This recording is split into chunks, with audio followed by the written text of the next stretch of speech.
كلا بل تحبون العاجلة وتذرون الآخرة وجوه يومئذ ناظرة إلى ربها ناظرة ووجوه يومئذ باسرة تظن أن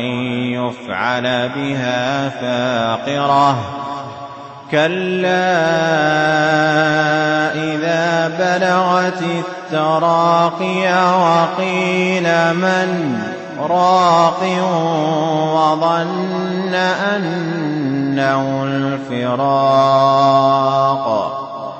وظن أنه الفراق والتفت الساق بالساق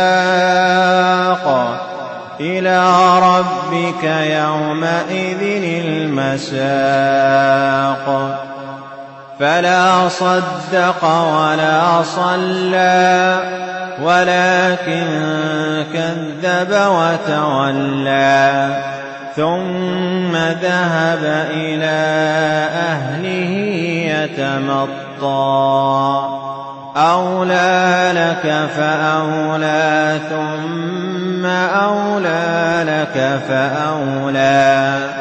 أيحسب الإنسان أن يترك سدى ألم يك نطفة من مني يمنى ثم كان علقة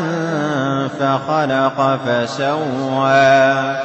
فجعل منه الزوجين الذكر والأنثى أليس ذلك بقادر على أن يحيي الموتى.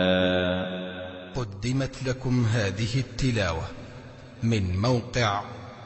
tvquran.com.